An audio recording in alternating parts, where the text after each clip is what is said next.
Hi, you're live with Kickstarter Hangouts. I'm Margot Atwell. I'm the publishing lead here at Kickstarter, and today I'll be talking to Spike Trotman. She's a cartoonist and publisher of Iron Circus Comics. She's also the talent behind Templar Arizona series. She's written and edited works such as The Sleep of Reason horror anthology and the Poorcraft books, among many, many others. And she's also publishing other people's work through Iron Circus Comics. Yep. So welcome, Spike. Is that what you go by? Spike, yep. That's perfect. It's what's on my driver's license. That's fantastic. Yeah. I've run 9 Kickstarters to date, and I want to say I've grossed $660,000. But although I've run 9, I've actually fulfilled 10 because recently a friend of mine who ran a Kickstarter, his name is Dean Tripp, he kickstarted a print edition of his webcomic, Something Terrible, which is about coping with and surviving childhood abuse through sort of the escapist fantasy of superheroes, Batman in particular. You know, Batman is his favorite. And his Kickstarter ran into trouble, and I printed it, and I think I just finished fulfilling it, not counting any stragglers. So while I've run 9, I've actually fulfilled 10, which is kind of cool, I think. Yeah, that's great. And I want to get back to that right after I mention that you can send questions either by tweeting at Kickstarter tips or just putting them into the Google Hangouts. But in the meantime, I get to ask all the questions. No, go for it. This will be fun. So you mentioned that you fulfilled this other one that ran into trouble, and you've been very supportive of other people in the community who have run Kickstarter projects and done other things too. Can you talk a little bit about that? Oh, sure, absolutely. I was an early adopter of Kickstarter. I launched my first project the year Kickstarter was founded. It was for my very first Kickstarter book called Poorcraft, and it was one of those things where the timing could not have been more perfect and more unplanned because I had this idea for a book. I talked about it a lot previously, and the problem was always money. And everyone told me it was a good idea, but there was no way I had the money for it. You know, it's like comics. There isn't a lot of money in comics in general.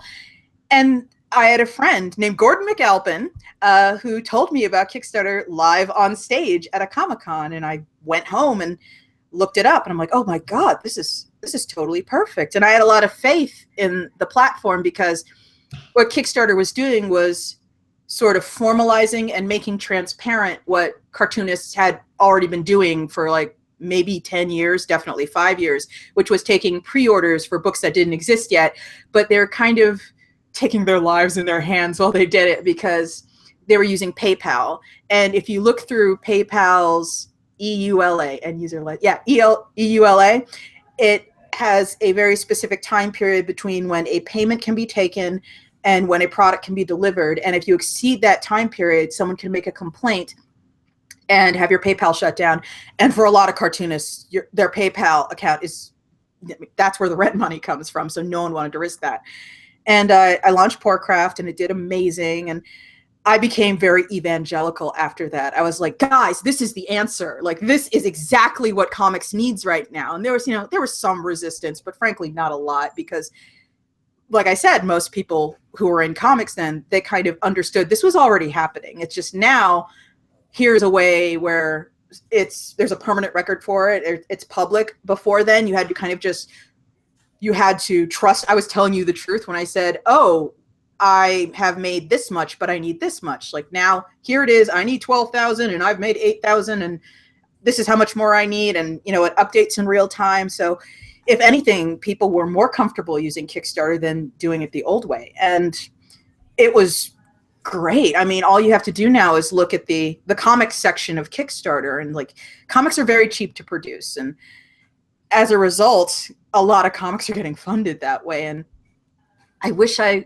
remembered the URL, excuse me, but I'm pretty sure I read an article recently that said something like if you pretended Kickstarter was a small press publisher, it would be like something like the 3rd largest small press publisher in comics at this point because of all the books it funds. And that's just sort of how the gap is being filled. Like when I say comics doesn't have a lot of money, that means that a lot of publishers, especially the small and alternative press, can't afford to take risks. So maybe they've budgeted for 10 books and they get submissions for 20 great books. 10 of those books aren't getting published, not because they're bad, but because there's just no money for it.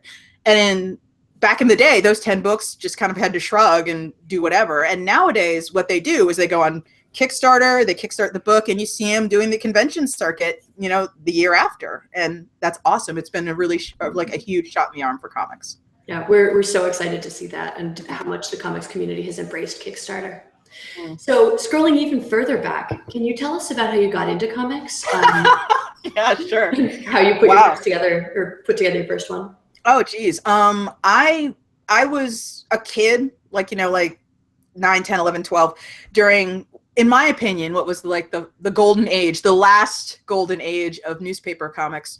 Because, I'd get up, I'd go get the Washington Post on Sunday, and I would get to read The Far Side, and I'd get to read Calvin and Hobbes. And I remember seeing the Tyrannosaurs and F-14s, Calvin and Hobbes comics, like in situ on the newspaper page as a child, and thinking to myself, I don't understand how someone can learn to draw that well. Like, how does that happen? Like, it was magic to me. And as a result, I grew up with this very high opinion of comics and cartoonists and what comics could do. And as I got older, I started reading, I guess we would call them mainstream comics. And I'm air quoting that because I won't get into it. But mainstream as in from Marvel, from DC. I focused a lot on Marvel comics, primarily because I really liked Nightcrawler.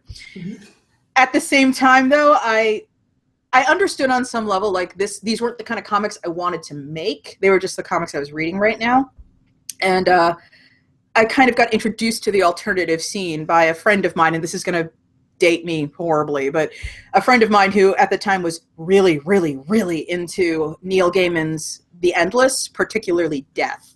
Like, she had the Death t-shirt and she collected all the Endless comics, and she loaned me her copy of Strangers in Paradise. And I was like, oh, it's like, okay, so it doesn't have to be like, every single muscle group showing through a super tight spandex outfit, doing jump kicks and, Age of Apocalypse, just a bunch of, crap that I, quite frankly, even though I was buying the comics, I couldn't really follow.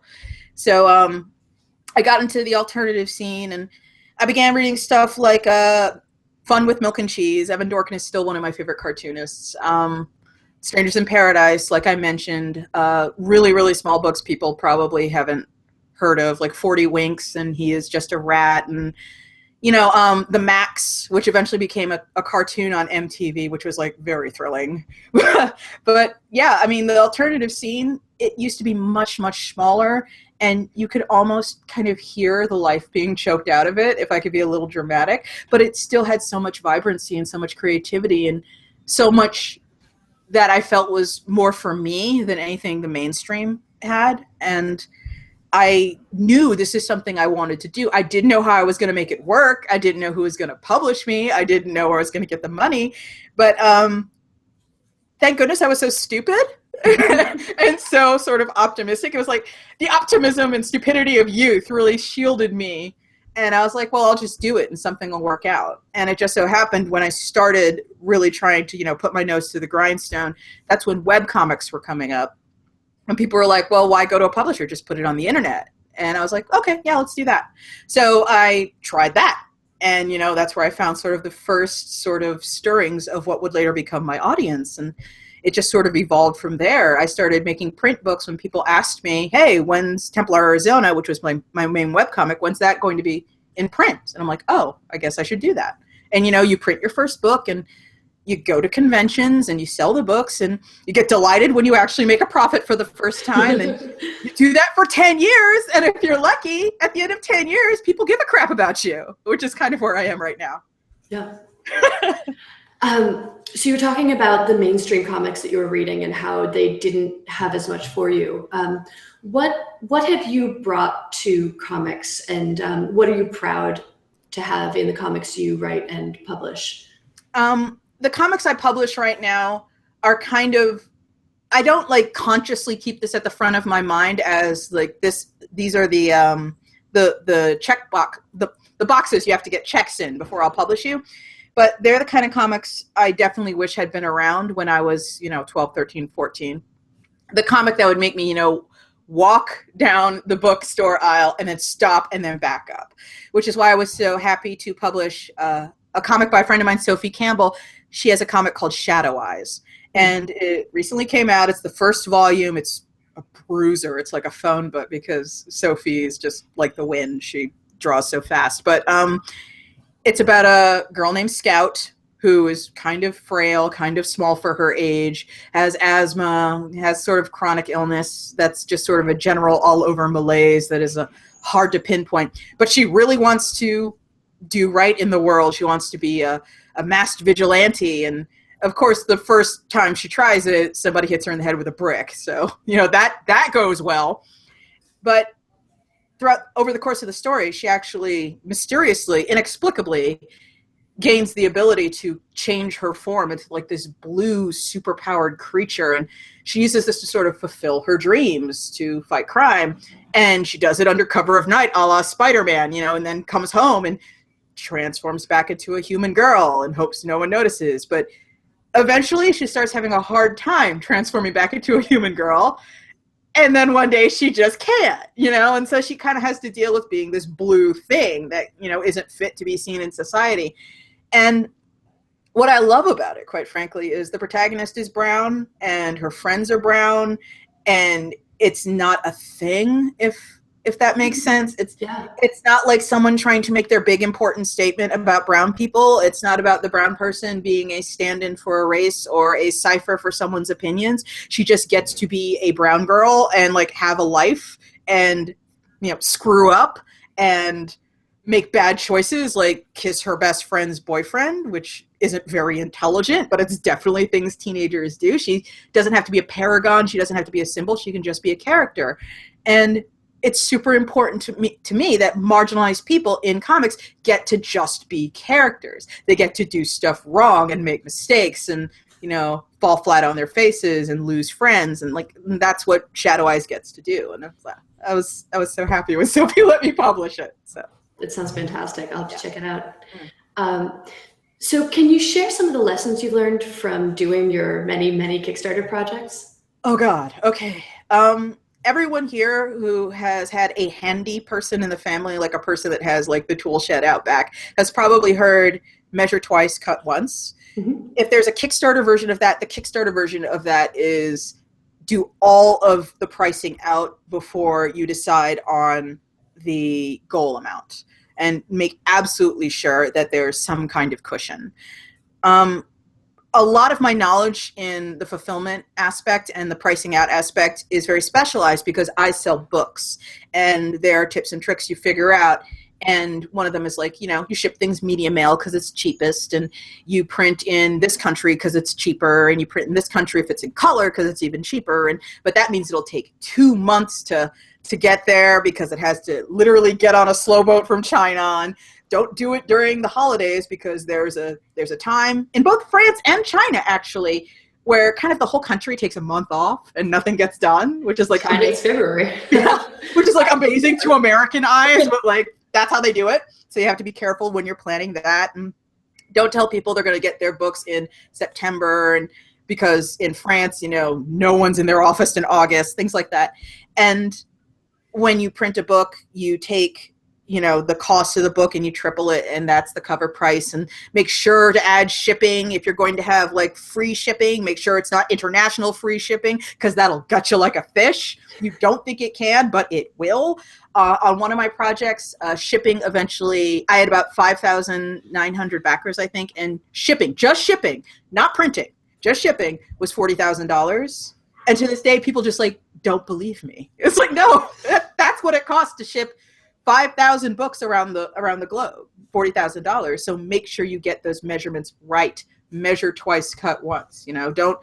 Don't be that person who figures, it's a small project, I'll ship everything free, because that's the project where 50 people in Singapore will decide they must have your book. It's just do all the math you can beforehand, and then when you think you have the absolute perfect deadline, when it'll happen this month, and the absolute perfect goal, it will not cost a penny more than this, add 5% on top of the goal and add 2 months on the deadline, because no, you're wrong. Yeah, that's fantastic advice. So I'm seeing a lot of questions around how to develop your audience, and also how do you know when your audience is big enough to do a Kickstarter that is viable? Developing the audience, there's kind of like no easy answer for that. Every once in a blue moon, when all the planets align, there'll be somebody who does one comic and it gets passed around the internet like wildfire, and they wake up and they have 10,000 more Twitter followers every once in a while. That will probably not happen to you, and you should 100% not bank on being the exception. It does happen too. It's like, there's a line I say a lot, comics is a 10-year line. You have to be prolific, be friendly, and just be constantly improving and putting work out there and going to conventions. Even if you are at the very beginning of your career and there's no point in getting a table because you have nothing to sell, the week before the conventions, you should be hitting the Kinkos, printing minis, and on the back of the minis, it should have like your Tumblr and your email, and find artists you admire at the conventions, or, find other people making mini comics and say, I really like your work. Here's some of mine. And that'll go really far. Frankly, I wouldn't even suggest business cards. I suggest just making minis and giving them to people, but make them small, because a lot of these people are getting like 15 of these at a con. You don't want them just leaving it in the hotel room because you hand them this like big old brick.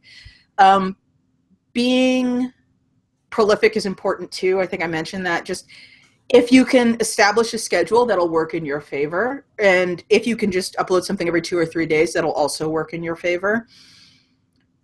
I also would sort of counsel against, this is hard, how do I put this? Gosh, it's like there are people who chase trends with their work, and they decide, oh well, Disney princesses seem hot. I'm going to do my characters as Disney princesses, and Captain America seems hot. I'll do this Captain American reference in my work. And while there's nothing inherently wrong with that, especially if you genuinely love Captain America or Disney princesses, go nuts. Draw all the Disney princesses and Captain America stuff you want, because if you love it, that's you. But if it's cynical exploitation of other people's IP, number one, I think that's kind of immoral. And number two, the kind of people you attract with that, they tend to not stay. Just, I know I get a lot of pushback on this, but take it from someone who is old, who has been around, been trying to make comics work for coming on 20 years. I tabled at conventions next to people who were selling prints of stuff that was, hot when I was young, like, I don't know, Powerpuff Girls, stuff like that. And they would try and counsel me, like, oh, what you need to do is you need to do a Powerpuff Girl print, and you need to do this print and that print, and have you considered doing a Dexter's Lab print? And I said, no, I don't want to, because I don't care about that stuff. And, again, I find that kind of immoral. And it's 20 years later, almost, not quite, 20 years later, and I'm where I'm at, and they're where they're at, and where they're at is still doing pop culture prints at cons for $5 a pop, and I'm running $500,000 worth of Kickstarters on, either stuff that I've made up or conceived of myself and I own lock, stock, and barrel, or the kind of people who are attracted to the kind of ethos, I guess, I'm promoting. It's like, I shorthand this a lot to owning your cool, and there's a lot of work in getting people to like something you've made up. A lot of work, so much work it puts people off, but it pays in dividends, and it's the long game, and it's what you should be going for. That's excellent advice. Are these some of the pieces of advice that people can find in Let's Kickstart a Comic and Not Screw It Up? Let's Kickstart a Comic and Not Screw It Up literally exists because a friend of mine who knows it bothers me linked me to a thing that was happening in my area, which was a Secrets of Kickstarter seminar.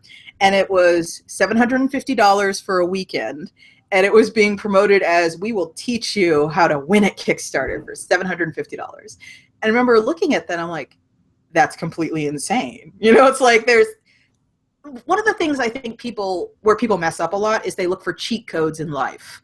And I think a lot of people sort of walk up to Kickstarter the same way that a PUA, pick-up artist walks up to women, and they try to up, down, left, right, A, B, start to get what they want out of it. And it's like, no, it's just, make something people want and run a clean, well-planned campaign and accept it won't go smoothly and just, but yeah, anyway, let's kickstart this comic and not screw it up.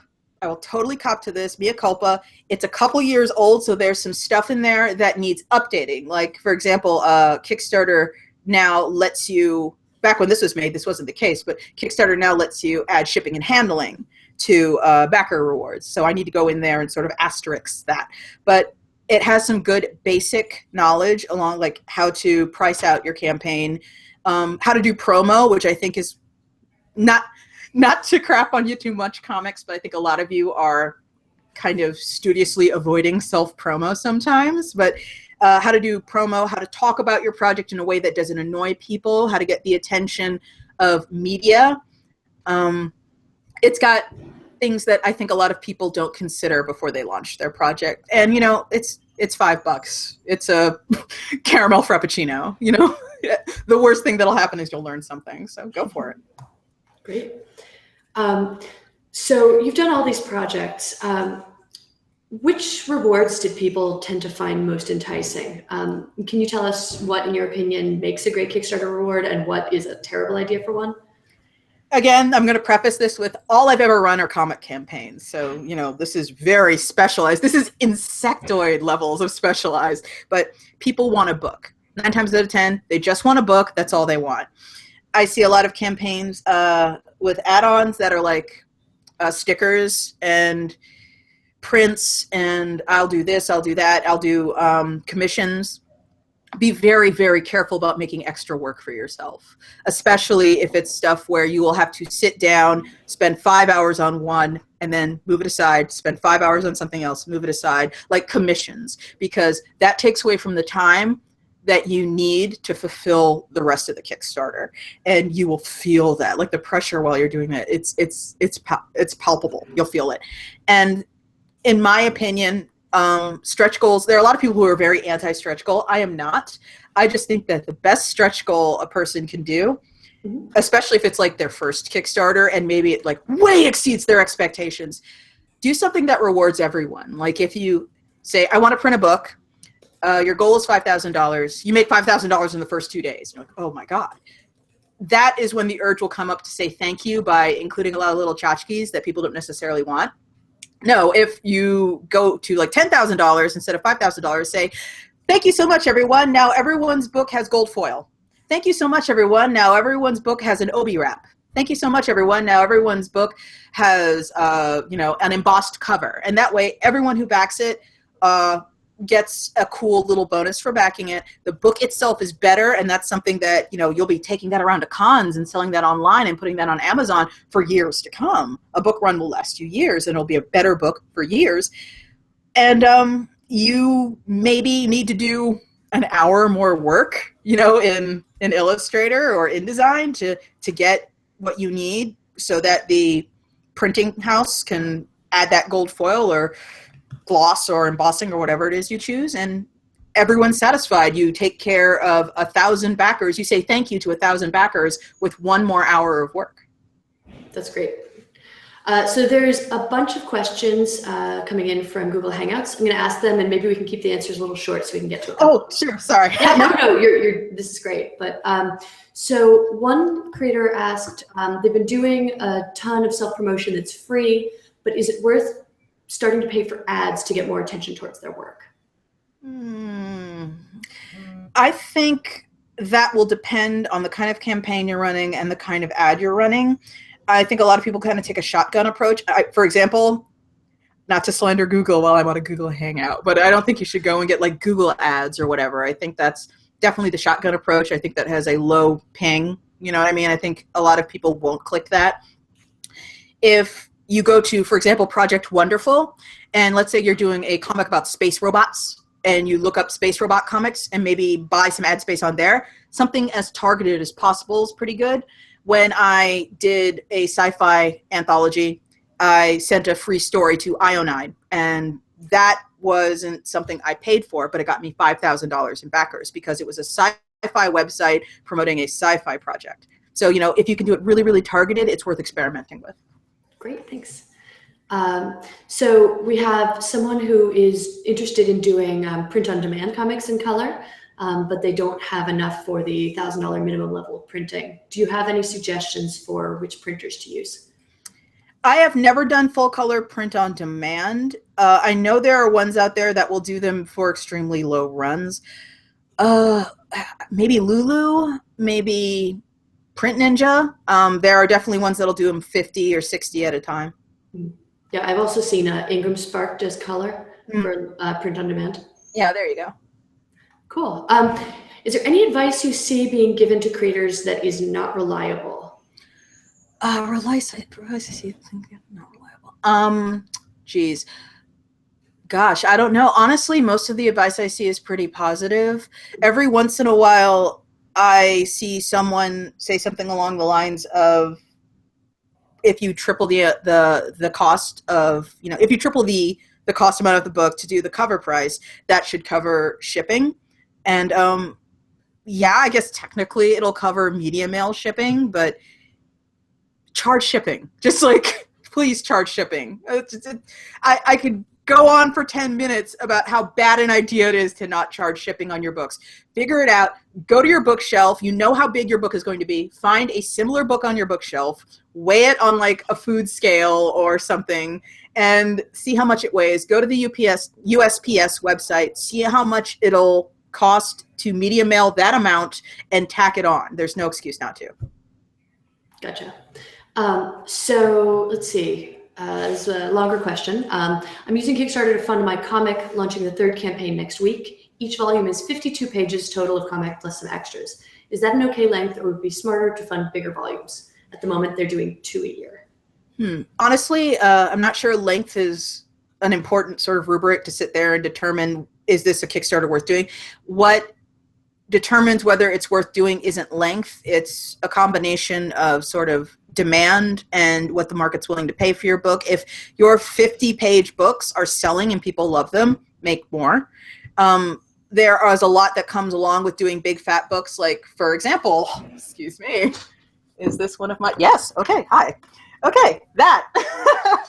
That is one of the books I've kickstarted. This is a horror anthology called The Sleep of Reason. It is 367 pages, and I can only fit so many in a box when there's some thickness for you. I can only fit so many in a box when I do a con. I can only mail it for so much. Sending something like this, again, to Singapore, it hurts. So if that's an amount you think you can't make, like, if you know you can pull 5,000, but 10,000 is a little dicey, stick with 50-page books. Yeah, that's great. I have to ask, Sleep of Reason, is that a Goya reference? It is, actually. The Sleep of Reason produces monsters. And the cover is by one of my favorite artists, Michael DeForge. I love the cover. It even reminds me a little bit of that Saturn Eating His Children. Yeah, I love that. Oh my god. Me too. Yeah, he works on Adventure Time, and I think you can kind of tell. I can totally tell. Yeah, absolutely. It's beautiful.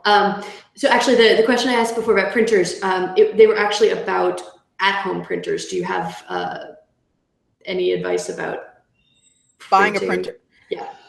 Not really. I kind of stopped using my home printer to print books at so many years ago that any knowledge I have on printers, they don't make those printers anymore. So. Oh gosh, I would love to chat with you all day. Like, I had this great question about how do you think Kickstarter is helping the comics industry evolve, but massively. I think the Kickstarter is proving that there is an audience for books that publishers have been insisting there is no audience for decades and decades. Superhero books were a shrinking market, but they were a safe market, and nobody wanted to sort of branch out beyond that because they figured it was loss-making. And now there are vegan cooking comics. Now there are adventures starring women comics. Now there are, Battle Pug and Battle Kitten comics. There's all kinds of really cool, interesting, different comics out there that are proving people want to read them, and the industry is being forced to take notice. Yeah. Well, that's wonderful. I think that's the time we have for today. Spike, thank you so much for talking with us. And we look forward to seeing all of your amazing projects in the future. Right on. Thank you. Bye. Bye.